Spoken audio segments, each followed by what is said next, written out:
Hi friends, ಎಲ್ಲರಿಗೂ ನಮಸ್ತೆ. ಇವತ್ತಿನ ಅಮ್ಮನ ಲೋಕಸ್ ರೆಸಿಪೀಸ್ಗೆ ಸ್ವಾಗತ. ಚೋಲೆ ಮಸಾಲ ಚನ್ನ ಭಟೂರ ಇವತ್ತಿನ ನಮ್ಮ ಅಮ್ಮನ ಲೋಕ ರೆಸಿಪೀಸ್ ಚಾನಲಲ್ಲಿ ಹೇಗೆ ಮಾಡೋದು ಅಂತ ಹೇಳ್ಕೊಡ್ತಾ ಇದ್ದೀನಿ. ಫ್ರೆಂಡ್ಸ್, ಇದು ಎಷ್ಟು ಚೆನ್ನಾಗಿರುತ್ತೆ ಅಂತ ಹೇಳಿದರೆ, ನೀವು ಇದನ್ನು ರೋಡ್ ಸೈಡಲ್ಲಿ ಅಥವಾ ಬೀದಿ ಬದಿಗಳಲ್ಲಿ ರೆಸ್ಟೋರೆಂಟ್ಗಳಲ್ಲಿ ತಿಂದಿದ್ದೀರಾ. ಆದರೆ ಯಾವತ್ತಾದರೂ ಇದನ್ನು ಮನೇಲಿ ಮಾಡಿದ್ದೀರಾ? ಮಾಡಿಲ್ಲ ಅಂದರೆ ಇವತ್ತೇ ಮಾಡಿ. ಇದರ ಟೇಸ್ಟ್ ಅಂತೂ ಅಲ್ಟಿಮೇಟ್ ಆಗಿರುತ್ತೆ.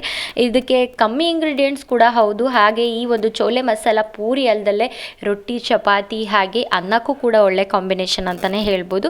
ಬಟ್ ಪೂರಿ ಜೊತೆ ತಿಂದರೆ ಇನ್ನೂ ಡಿಫ್ರೆಂಟ್ ಆಗಿರೋ ಫೀಲ್ ಇರುತ್ತೆ. ಹಾಗೆ ಇವತ್ತಿನ ರೆಸಿಪಿ ಇದಾಗಿರುತ್ತೆ. ಇದನ್ನು ಕಲಿಯೋಕ್ಕೆ ನೀವು ರೆಡಿ ಇದ್ದರೆ ಹೇಳ್ಕೊಡೋಕ್ಕೆ ನಾನು ರೆಡಿ ಇರ್ತೀನಿ. ಈ ಒಂದು ಚೆನ್ನ ಮಸಾಲ ಅಥವಾ ಚೋಲೆ ಮಸಾಲನ ನೀವು ಕಾಬೂಲ್ ಕಡಲೆಯಲ್ಲಿ ಮಾಡ್ಕೋಬೋದು. ಹಾಗೆ ನಾರ್ಮಲ್ ಕಡಲೆಕಾಳಲ್ಲೂ ಮಾಡ್ಬೋದು. ಬಟ್ ನಾರ್ಮಲ್ ಕಡಲೆಕಾಳಿಗಿಂತ ಕಾಬೂಲ್ ಕಡಲೆಕಾಳಲ್ಲಿ ಮಾಡಿದರೆ ತುಂಬಾ ಟೇಸ್ಟಿ ಇರುತ್ತೆ. ಹಾಗೆ ನೀವಿನ್ನು ನಮ್ಮ ಅಮ್ಮನ ಲೋಕ ರೆಸಿಪೀಸ್ ಚಾನಲ್ಗೆ ಸಬ್ಸ್ಕ್ರೈಬ್ ಆಗಿಲ್ಲ ಅಂದರೆ ಪ್ಲೀಸ್ ಸಬ್ಸ್ಕ್ರೈಬ್ ಆಗಿ ಅಲ್ಲೇ ಕಾಣಿಸ್ತಾರೆ ಅಂತ ಬೆಲ್ ಐಕಾನ್ನ ಕ್ಲಿಕ್ ಮಾಡಿ. ಮೊದಲಿಗೆ ನಾನಿಲ್ಲಿ ಚಿರೋಟಿ ರವೆನ ತೊಗೊಂಡು ಅರ್ಧ ಕಪ್ ಆಗೋಷ್ಟು ಚಿರೋಟಿ ರವೆನ ತೊಗೊಂಡು ಅದಕ್ಕೆ 2 ಕಪ್ ಆಗೋಷ್ಟು ನೀರನ್ನು ಹಾಕಿ, ಅಂದರೆ ಆ ಒಂದು ಚಿರೋಟಿ ರವೆ ಚೆನ್ನಾಗಿ ನೆನೆಬೇಕು ಅಷ್ಟು ನೀರನ್ನು ಹಾಕಿ ಒಂದು ಕಡೆ ಎತ್ತಿಡ್ಕೊತಿದ್ದೀನಿ. ಅದಾದಮೇಲೆ 2 ಕಪ್ ಆಗೋಷ್ಟು ಆಲ್ ಪರ್ಪಸ್ ಫ್ಲವರ್ ಅಂದರೆ ಮೈದಾ ಹಿಟ್ಟನ್ನು ಹಾಕೋತಿದ್ದೀನಿ. ರುಚಿಗೆ ತಕ್ಕಷ್ಟು ಉಪ್ಪನ್ನು ಹಾಕ್ತಿದ್ದೀನಿ. 1/4 ಟೀ ಸ್ಪೂನಷ್ಟು ಬೇಕಿಂಗ್ ಸೋಡಾವನ್ನು ಹಾಕ್ತಿದ್ದೀನಿ. ಹಾಗೆ ಇದನ್ನೆಲ್ಲ ನೀಟಾಗಿ ಕಲಿಸ್ಕೊಳ್ಳೋಣ. ಸೊ ಅದಾದಮೇಲೆ ಇದಕ್ಕೆ ನಾವು ನೆನೆಸಿಟ್ಟಿರೋವಂಥ ಚಿರೋಟಿ ರವೆಯನ್ನು ಹಾಕ್ಕೊಳ್ಳೋಣ. ಸೊ ಅದಾದಮೇಲೆ ಸ್ವಲ್ಪ ಎಣ್ಣೆಯನ್ನು ಹಾಕ್ಕೊಳ್ಳಿ. ಅದಾದಮೇಲೆ ಚಿರೋಟಿ ರವೆ ನೆನೆಸಿಟ್ಟಿದ್ದೀವಲ್ಲ ಅದನ್ನು ಕೂಡ ಇದಕ್ಕೆ ಹಾಕಿ ಚೆನ್ನಾಗಿ ಮಿಕ್ಸ್ ಮಾಡ್ಕೊಳ್ಳೋಣ. ಎಲ್ಲ ಹದವಾಗಿ ಮಿಕ್ಸ್ ಆಗಬೇಕು. ಅಲ್ಲಿ ತನಕ ನೀವು ಇದನ್ನು ನೀಟಾಗಿ ಎಣ್ಣೆ ಹಾಗೆ ನೀರನ್ನು ಹಾಕಿ ಸ್ವಲ್ಪ ಸ್ವಲ್ಪ ನೀರನ್ನು ಹಾಕಿ ಈ ಥರ ನೀಟಾಗಿ ಕಲಸಿ ಚಪಾತಿ ಹಿಟ್ಟನ್ನು ಅದಕ್ಕೆ ಕಲಿಸ್ಬಿಟ್ಟು ಅದನ್ನು 1 ಅವರ್ ರೆಸ್ಟ್ ಮಾಡಿ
ಮಾಡಿ ಹೇಗಾಗಿತ್ತು ಅಂತ ಕಮೆಂಟ್ ಸೆಕ್ಷನಲ್ಲಿ ತಿಳಿಸಿ.